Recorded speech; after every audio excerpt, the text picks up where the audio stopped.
Kembali bersama kami, pemirsa, hasil olah TKP kecelakaan tunggal yang merenggut nyawa artis Vanessa Angel dan suaminya diduga akibat pengemudi mobil mengantuk dan mengemudi dalam kecepatan tinggi. Polisi segera memeriksa sopir Vanessa Angel setelah kondisi psikologisnya pulih.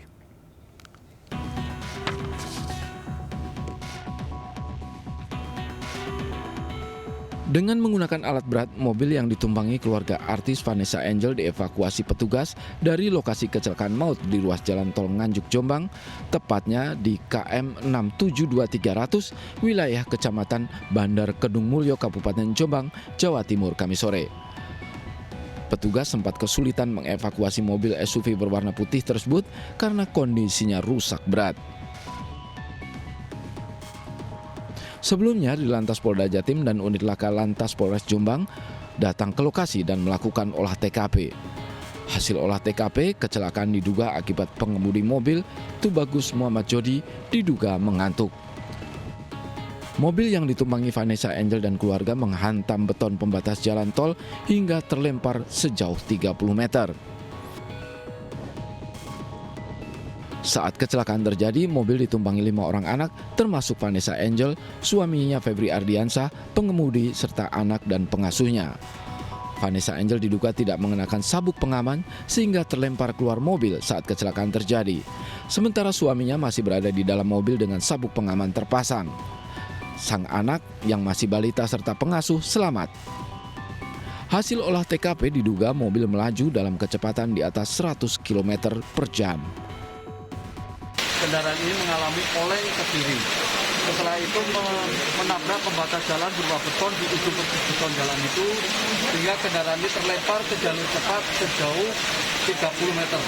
Jenazah yang ditemukan di luar, itu Vanessa Angel, sekitar 3 meter dari kendaraan tersebut.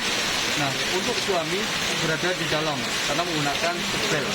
Kalau dilihat dari kondisi kendaraan kerusakan, kendaraan tersebut melaju dengan kecepatan lebih dari 100 km per jam. Tetapi dari hasil pelaksanaan penyelidikan nanti kita akan bekerja sama dengan jalan tol, akan kita lihat pergerakan kendaraan dari barat itu kan akan kita ketahui kecepatannya berapa. Sehingga pada saat terjadi kelelahan mengantuk ke sebelah kiri, berapa titik sumber yang ada. Polisi akan segera memeriksa sopir Vanessa Angel jika kondisi psikologisnya mulai membaik. Tim Liputan iNews melaporkan. Ya, sementara itu pihak keluarga menunggu hasil investigasi pihak kepolisian terkait penyebab kecelakaan yang merenggut nyawa artis Vanessa Angel dan suaminya Febri Ardiansyah di Tol Nganjuk, Jawa Timur. Ya, ditemui di rumah duka almarhumah Vanessa Angel, mertua Vanessa mengungkapkan keluarga menyerahkan kasus kecelakaan yang menewaskan anak dan menantunya ke pihak kepolisian. Terkait sosok Tubagus Jody, pengemudi yang selamat dari kecelakaan maut, mertua Vanessa mengaku mengenal Jody yang bekerja dengan anaknya lebih dari 2 tahun. Ia mengaku pernah mengingatkan anaknya yang mempercayakan Jody untuk mengemudi perjalanan jauh, namun Bibi menyatakan dirinya bergantian mengemudi dengan Jody saat perjalanan jauh. Terkait kabar yang menyebutkan Jody mengemudi dalam kecepatan tinggi dan sempat mengunggah status di media sosial, mertua Vanessa menyerahkan sepenuhnya pada pemeriksaan polisi. Saya mendapat berita dari TV bahwa kecepatannya tanpa memikirkan anak dan menantu saya, cucu saya nggak berat saya untuk istilah orangnya kok begini kamu. Kita lihat aja proses hukum dulu. Kita lihat proses hukum dan kita lihat apa benar seperti yang kita dengar berita yang diceritakan ini terjadi. Apa banyak kelalaiannya, di mana kelalaiannya? Ini kan ya anak, nanti cucu mungkin bagaimana perasaan saya. Berarti akan menyerahkan semuanya. Ya, dan untuk mengetahui lebih lanjut update investigasi terkait kecelakaan maut yang menimpa Vanessa Angel dan keluarga, kita terhubung dengan Direktur Lalu Lintas Polda Jawa Timur, Kombes Polisi Latif Usman lewat sambungan telepon. Selamat sore. Selamat sore, Pak. Ya, Pak Latif. Kita bicara mengenai update terbaru mungkin dari proses penyelidikan kecelakaan maut ini. Seperti apa? Iya. Jadi untuk saat ini kami masih mengumpulkan beberapa keterangan dan untuk saat ini memang untuk pengemudi belum kami lakukan pemeriksaan, tapi kami lakukan pendampingan untuk pemulihan secara psikologisnya. Nanti kalau sudah psikologis mereka sudah ini baru akan kita lakukan pemeriksaan. Oke. Gitu, Pak. Jadi dengan kata lain pengemudi belum bisa dimintai keterangan seperti itu. Ya, untuk sementara untuk beberapa keterangan sudah kita ini, tetapi belum dalam proses pemeriksaan. Kita hanya Oke. memberikan pendampingan, memberikan penenangan sehingga betul-betul psikis daripada pengemudi untuk lebih tenang terlebih dahulu. Kondisi real beliau, pengemudi itu sendiri seperti apa, Pak? Untuk saat ini pengemudi dalam keadaan secara fisik sehat. Oke. Tapi memang secara psikis pasti masih tergoncang. Nah ini nanti kita lihat kesiapan daripada psikis pengemudi tersebut. Baik, kalau dari saksi lain mungkin pengasuh yang juga selamat, sudah ada info Untuk seperti apa? pengasuh ini masih dirujuk di rumah sakit RSUD Sutomo Surabaya. Oke, sudah ada keterangan atau hal lain yang didapat fakta dari dari suster ini pun belum kami lakukan Baik. pendalaman. Oke. Ya. Kalau kita masih tadi melakukan pendampingan pendampingan psikologi terlebih dahulu. Kalau tadi Ya. Anda menyebutkan bahwa masih melakukan pendampingan untuk kepada korban yang selamat dan belum menggali lebih banyak seperti itu karena memang kondisi Ya. mereka yang masih Ya. shock. Ya. Tapi dari awal pendampingan, keterangan awal seperti apa yang mungkin bisa dibagikan untuk kami yang terkait penyelidikan ini? Untuk sementara keterangan ini kan baru menanyakan perjalanan dia dari Jakarta mulai jam 5. Baik. Berhentinya ada sempat mengalami pergantian sopir dengan bibinya itu di kilometer 80-an. Oke. Terus berganti sopir lagi. Berganti sopir lagi itu di kilometer 400-an. Baik. Dan ada beberapa tempat di Boyolali dia sempat untuk kencing, nah gitu. Nah ini yang baru ringan-ringan aja yang untuk Oke. memberikan Baik. motivasi mereka terlebih dahulu. Jadi memang tadi berangkat dari Jakarta pukul 5 Itu, iya. subuh, 5 pagi, betul. lalu sempat berganti-ganti Iya, untuk betul, posisi betul. Nah, mengemudi. iya. Kalau betul. bicara kecepatan juga, ya walaupun Ya. ya ini terlalu dini untuk menyimpulkan banyak hal, tapi kita Ya, mungkin ya. secara awal, apa benar kecepatan mobil saat itu mencapai 100 km dari keterangan yang didapat? Kalau dilihat kemarin saya olah TKP tepat kemarin dengan kerusakan kendaraan, kecepatan kendaraan untuk perkiraan awal adalah sekitar 100 km lebih. Baik. Tetapi nanti untuk hasil penyidikan kita memang akan menggali dari beberapa keterangan dan Oke. beberapa mungkin alat bukti melalui CCTV di tol itu.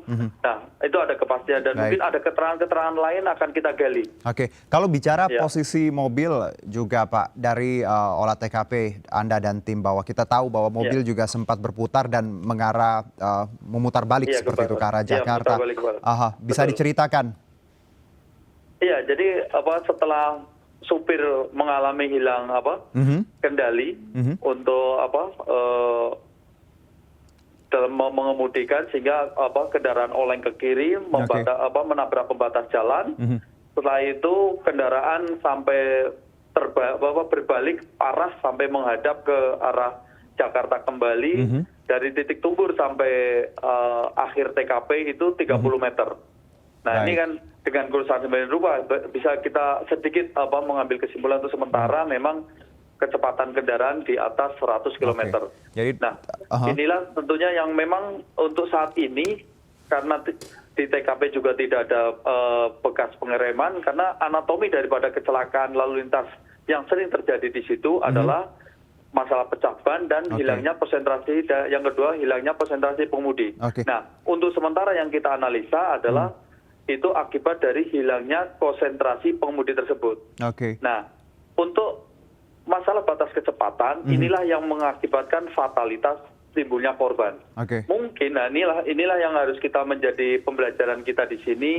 Betapa pentingnya kita mengendalikan batas kecepatan kendaraan.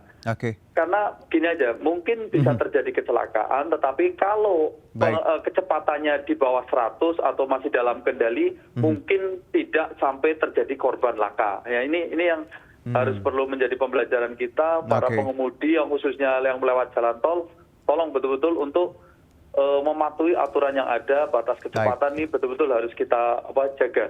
Selain kondisi tubuh yang fit, juga untuk tadi kecepatan juga jadi perhatian bersama ya Pak Latif ya. Iya, karena bahwa fatalitas korban itu akibat kecepatannya terlalu tinggi. Oke. Jadi jangan ya tadi melebihi 100 atau di angka ya sebaiknya di bawah Iya, 100. Sebetulnya rambu-rambu di beberapa ruas jalan kan ada yang 80 ya ikuti 80, ada yang 100 ya. Ya lebih baik kita di bawah itu seharusnya gitu. Walaupun itu kan hanya batas maksimal, harus kita lebih baik di bawahnya gitu. Oke, Pak Latif, Anda tadi menyebutkan bahwa anatomi tempat kejadian perkara memang sering terjadi kecelakaan, baik itu akibat tadi kecepatan maupun kelalaian pengemudi. Bisa Anda elaborasi terkait memang anatomi atau TKP yang memang kalau yang Anda sebutkan tadi berarti memang agak rawan seperti itu? Jadi bukan hanya tempat itu aja. Jadi kalau kita lihat kultur jalan dari tol Jakarta sampai Surabaya kan ada sekitar 750 km lebih ya. Dengan mungkin hampir konstruksi yang sama dalam artian tipe daripada jalan itu lurus ya atau kayak gitu dan lebar sehingga orang ingin memacu kendaraan itu dengan kecepatan tinggi. Nah, ini yang harus menjadi perhatian para pengemudi. Jadi betul-betul ya untuk sementara harus sadar diri kemampuan daripada pengemudi misalnya. Karena jarak tempuh dari Jakarta ke Surabaya itu sekitar membutuhkan waktu kalau yang normal seharusnya antara kalau kecepatannya 100 antara 8 sampai 9 jam seharusnya itu udah batas kecepatan tinggi kan gitu. Sampai 10 itu pasti kecepatannya tinggi. Nah, harusnya seseorang itu harus mempersiapkan diri dalam artian untuk waktu istirahatnya, apalagi mereka berangkat jam 5 pagi. Berarti malamnya juga harus kita ketahui tidurnya jam berapa. Nah ini kan harus disadari oleh pengemudi itu sendiri. Iya, tadi range dan waktu. juga memperhatikan kondisi kendaraan tersebut. Kan gitu. Ini yang harus direncanakan seseorang yang akan melakukan perjalanan jauh. Jadi range waktu yang 8 hingga 9 jam tadi kita harus juga lihat kondisi sebelum traveling ya Pak ya.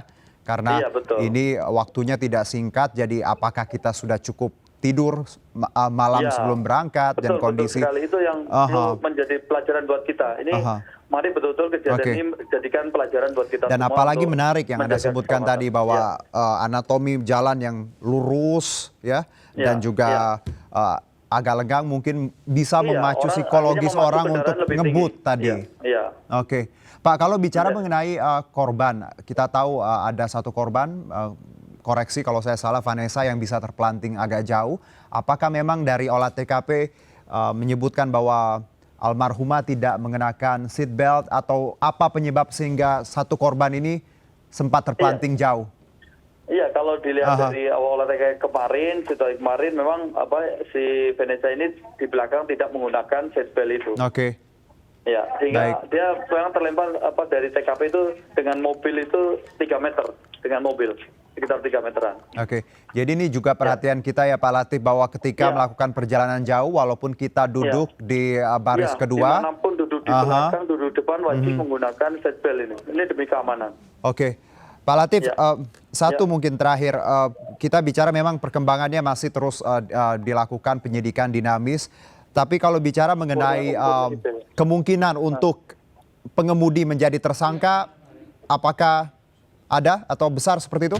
Iya, kami kan nanti setelah melakukan pemeriksaan, mengumpulkan bukti-bukti yang ada, baru kita bisa menentukan dia jadi tersangka atau tidak. Gitu.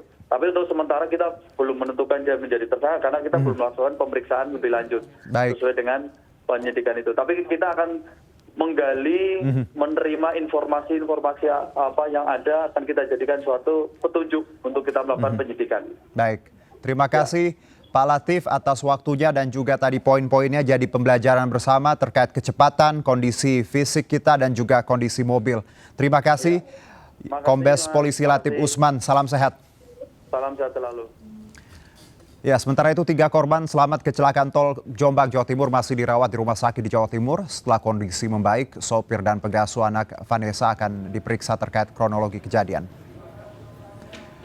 Di Rumah Sakit Bayangkara Polda Jawa Timur, 2 korban yaitu anak Vanessa dan sopir yang juga merupakan asisten Vanessa masih dirawat.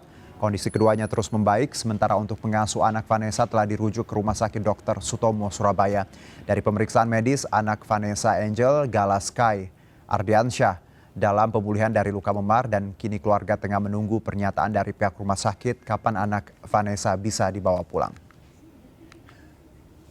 Sekarang sementara dalam proses asesmen atau pemulihan. Kemudian untuk asisten rumah tangga sudah dirujuk dari kemarin di Rumah Sakit Dr. Somo. Nah, info yang kami terima kondisinya stabil, ya, namun tetap dilakukan asesmen. Sedangkan untuk drivernya ini dalam pengawasan penyidik lalu lintas dari Polres Jombang.